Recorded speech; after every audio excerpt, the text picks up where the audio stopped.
করিমপুরের গরিব চাষি ভুবনের একটা পোষা মুরগি ছিল।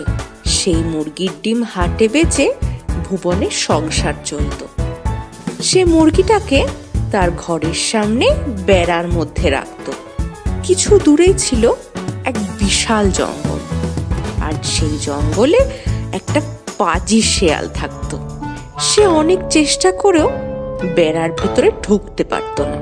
তাই সে বিশেষ মতলবে ভুবনের মুরগির সাথে বেশ বন্ধুত্ব পাতিয়ে ফেলেছিল।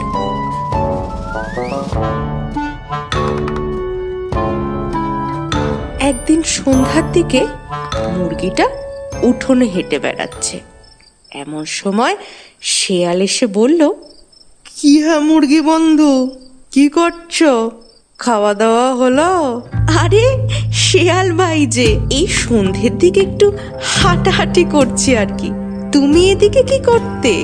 আর সত্যি কথা কি বলবো তোমায়, এই যে বড় জঙ্গলে আমি থাকি, একটা মনের মতো বন্ধু নেই আমার, জানো। তাই তো তোমার সাথে একটু গল্প করব বলে চলে আসি। আর আর এই যে তোমার মধুর গলার স্বর, আমি তো সকাল সকাল তোমার ডাকে ঘুম থেকে উঠি। তুমি একটু বেশি প্রশংসা করো শেয়াল ভাই। কই আর তো কেউ এরম বলে না। সেই তো ব্যাপার গো, সবার প্রশংসা করার মতো মন থাকে না।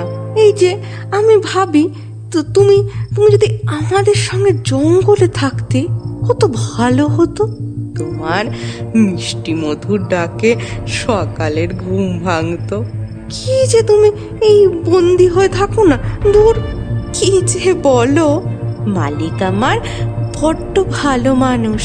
আমি ডিম দিই রোজ, আর মালিক আমায় পেট ভরে খেতে দেন। আমি বন্দি কই, আমি তো ভালোই আছি। সে কি, তুমি তোমার ছানাদের বিক্রি করো? সেটা তুমি আবার গর্ব করে বলছো? ছি ছি বন্ধু, ছি।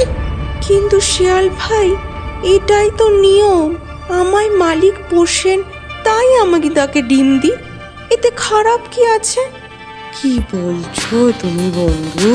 তুমি একজন মা হয়ে নিজের সন্তানদেরকে বেঁচে দিচ্ছ, আবার বলছো কি ভুলেতে? কই আমাদের জঙ্গলে তো এরম হয় না কখনো। আমরা নিজেদের মতো স্বাধীন হয়ে বাঁচি। তুমিও চলো, মহা আনন্দে থাকবে আমাদের সাথে। শেয়াল ভাই, তোমার কথা ঠিক, আমি জানি, কিন্তু সন্তানদের বেঁচে আমি অন্যায় করছি। কিন্তু তোমার সাথে জঙ্গলে গেলে যে আমার বিপদ হবে। সবাইকে ওখানে তোমার মতো ভালো বলো, যদি আমায় মেরে ফেলে? দুঃখ দিলে বন্ধু, তোমার এই শিয়াল বন্ধু থাকতে অন্য কেউ তোমায় খাবে? মানে মানে আমি তোমায় রক্ষা করব। তুমি বেরিয়ে এসো, এই বেড়ার ফাঁক দিয়ে বেরিয়ে এসো। চলো আমার সাথে জঙ্গলে, তারপর দেখবে জীবন কাকে বলে। এই শুনে মুরগি বেড়ার ফাঁক দিয়ে বেরিয়ে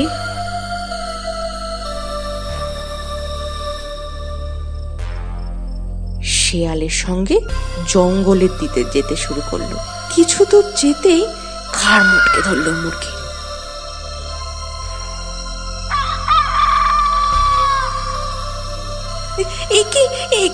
একি শেয়াল ভাই, তুমি কি করছো? অনেক বোকা দেখেছি, তোমার মতো বোকা দেখিনি এর পরের জন্মে। কারণ মিষ্টি কথাতে বিশ্বাস করো না।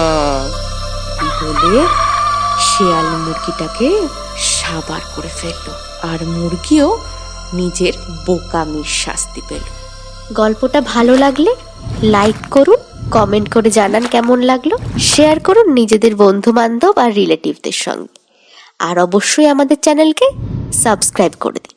আর আমাদের নতুন নতুন গল্পের নোটিফিকেশন পেতে সাবস্ক্রাইব বাটনের পাশে বেল আইকনটা এক্ষুনি প্রেস করে দিন।